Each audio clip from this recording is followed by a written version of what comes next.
Everybody knows she's a Marxist. 16 Nobel laureates have described his economic plan as something that would increase inflation and by the middle of next year would invite a recession. I've never seen a worse period of time. People can't go out and buy cereal or bacon or eggs or anything else.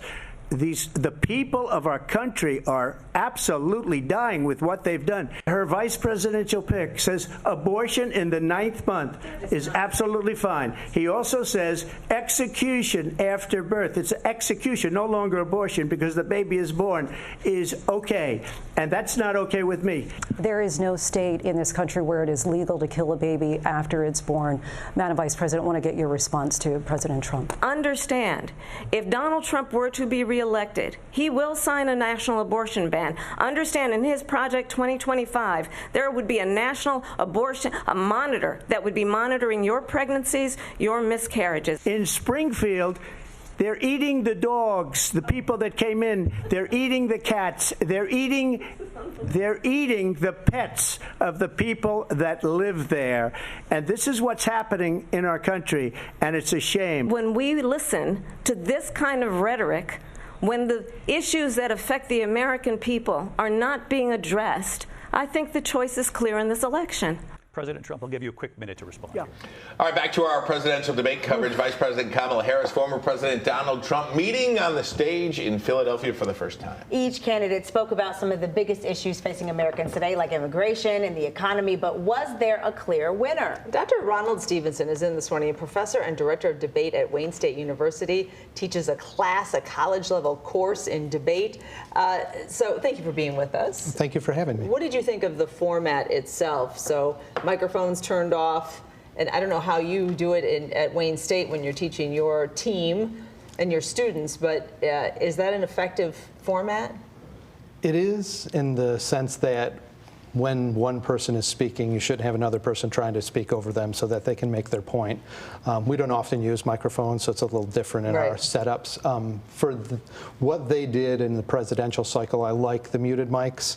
I do wish they had a live audience, though. I think that changes sort of the feel of the debate. But overall, I thought the format was pretty good, except for how fact-checking was supposed to happen, because that was sort of injected last minute, and it should have been agreed upon, like how that would play out.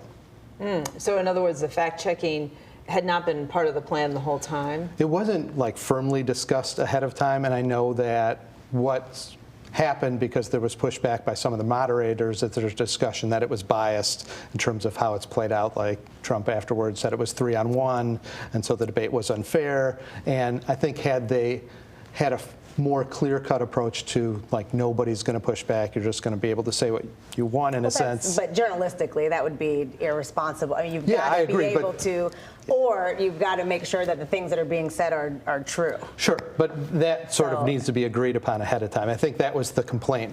Like, the question would be, in what situations would you fact-check? How would you do it? Or have a fact-checker? Probably if a lie was told, right? If something that wasn't true was said? Yeah, but you might want to have a third person be that instead of the moderator. Right, and that would be the person they would agree upon, and then you wouldn't have this discussion afterwards like moderators are one side or the other. Is there usually a fact checker in a debate situation, third party? Not normally, but that's been, again, one of those things that they have a discussion about prior to the debates when they set up the rules, and that's where I just wish there had been some clarity. Because I don't think it should have been, and I don't think it really had a massive impact on the debate, but that's the takeaway that a lot of people have in the media. Yeah. As you work through your class, is there a style on what works traditionally or more times than not when you're debating? Just in a debate style? Yes, I absolutely think that organization is argumentation, and that preparation is really the most important element going into debates. I think if you prepare correctly and know what you want to accomplish and how you want to accomplish, you can be the best speaker that you can be in that debate. In previous debates with Trump, despite prep, I don't think that people did a great job. I don't think they had a good strategy. This is the first debate that I've seen somebody do a good job in terms of how they handled him. Normally, he's on the offensive. In this debate, it looked like he was more on the defensive. And it was pretty clear cut that the Harris camp played to her strengths and that the prep worked out.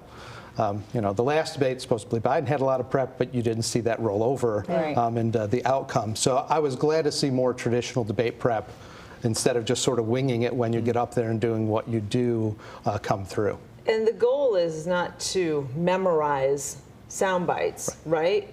The goal is to just have a solid understanding of the issues. Solid understanding of the issues and knowing what you need to say and when you say it. Because the danger, especially in limited prep, when you have 2 minutes, explain how you're going to resolve the economy in 2 minutes. It's like nearly an impossible feat. Right. I mean, you couldn't do it in 2 days, probably. Exactly. There are people that teach entire classes for entire semesters, and that's not enough to get through it. So knowing what the key points and staying on message is really, it takes a lot of discipline. That's where I think Trump had some problems. He started out good, and then we have discussion about cats and dogs and things of that variety, and it's so far off of what his message should be that it does him a little bit of a disservice in the debate. Last question from me. When it comes to tone, this, for anybody, us even, when we discuss a topic, this hyper tone or just a nice, reserved, calm voice, what works, what doesn't? So you really have to play to, what type of person you are. If you adapt, you can kind of look fake and phony. So, I think that's why Trump sticks with the strong tone. I think that Harris, in this particular situation, was just establishing a tone. We expected her to be a prosecutor. No one knew what she would look like in a presidential debate, and I thought she did a good job. Her nonverbals were good. How important were those nonverbals? They're very important. I think that, for people that really aren't paying attention to the ton of substance, you look at it, you can see people's facial reactions and know sort of when they are not doing well in debate and when other people feel like they're on the offense. And they clearly spent time in that because you could tell based on what she was doing that she had a plan. Yeah, she handled the camera angles and the camera time well when she was not speaking, right? Absolutely. She made the most out of that.